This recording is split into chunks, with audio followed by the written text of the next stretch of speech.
You're listening to the ESO Network, your station for all things geek. And the third Time Lord says, well, they don't call it Dr. How. Thanks. That's my time, everybody. Give a warm welcome to your next comic, Joe Heath. Thank you. Hi, I'm Joe Heath, and this is my stand-up special.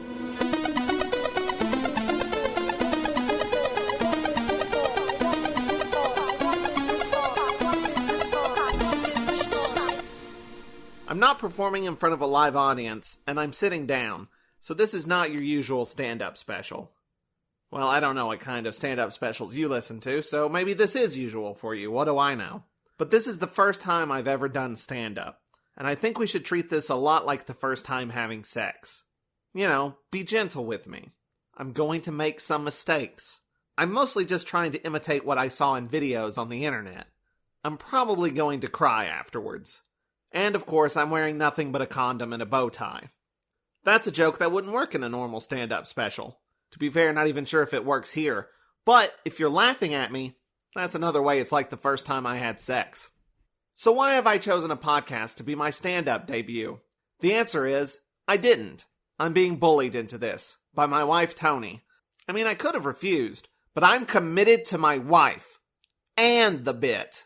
We host a Doctor Who podcast called The Watchathon of Rassilon, and during a review of a particularly unremarkable episode, The Lazarus Experiment, Tony challenged me to do some stand-up to make up for it. I said I would only do it if one of our Patreon patrons asked me to. So I would like to say thank you to all of our wonderful patrons who didn't say anything. And a great big screw you to Steve Conway and Matt Golden for making me do this. And it's okay, I can say their names. They're former guests on our podcast. Emphasis on former. So anyway, what are topics that comedians talk about? Politics. All these political parties having different viewpoints and not getting along with each other. Sometimes you just don't want to deal with it at all. But even not getting involved in politics is a political stance and you can't escape it. Politics! Next topic. Religion. All these religious groups having different viewpoints and not getting along with each other. Sometimes you just don't want to believe in a higher power at all. But even not believing is a type of belief, and you can't escape it. Atheism! Moving on to the differences between men and women. All these men and women having different viewpoints and not getting along with each other. Sometimes you just don't want to have a gender at all. But even not having a gender is a type of gender, and you can't escape it. Non-binary. And finally, airline food. I've only ever had those Biscoff cookies, and they're fine, I guess. I think I'm not taking the right flights to get meals. This is why I find stand-up unrelatable. Other things I find unrelatable in comedy. Sitcom characters who live in giant apartments and have endless free time. When comedians talk about LA and or New York. When my wife tells me I'm not funny. Unrelatable. So I'm going to make comedy better. And not just for me, but for everyone. All the comedians should do stand-up like this. I mean, just think of the benefits. You can edit it. If you make a mistake, you can... If you make a mistake, you can record it again and no one will know. You can move things around, tweak the pace until everything's just right. Because as you know, the key to comedy is, fuck's sake, mistake? God damn timing. You could also throw in some pre-recorded laughter to give it that classic feel. Or try something new, like after every joke, you can have your father say, "That's a good one, Joe. I'm proud of you." Plus, you don't have to deal with hecklers. Other than that tiny voice in the back of your mind that tells you you're a miserable failure and nobody loves you, but that's not going to pick up on the microphone, so it's fine.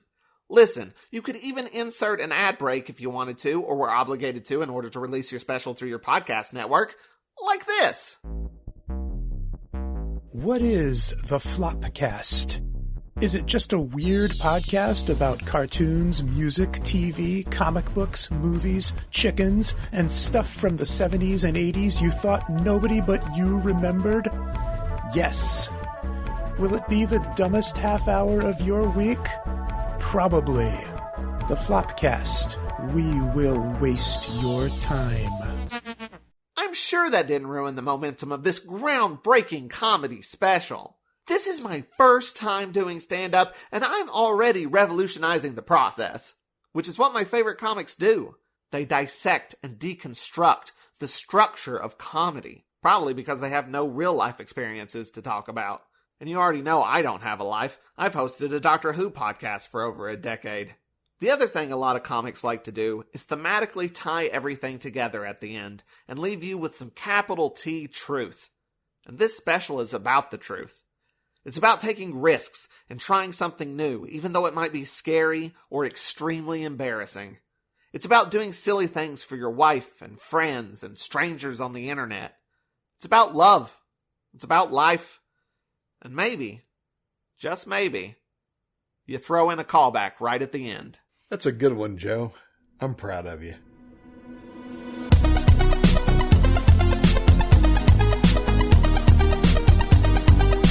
Music by Vincent E.L. Find more of their music at vincentel.bandcamp.com. The opening was recorded by Ray Friesen of rayfriesen.com, and the outro by Christine Cherry of thechrischerry.com. Joe's dad is Brad Heath of heathgraphics.wordpress.com. If you'd like to check out more of Joe Heath's work, please visit mintypineapple.com. Damn it, I can't believe I said Miss Shake. Let's try that again. This has been a broadcast of the ESO Network. Be part of the crew and help support our shows by donating to our ESO Patreon or by shopping for the TeePublic store, which can all be found at www.esonetwork.com. The ESO Network, your station for all things geek.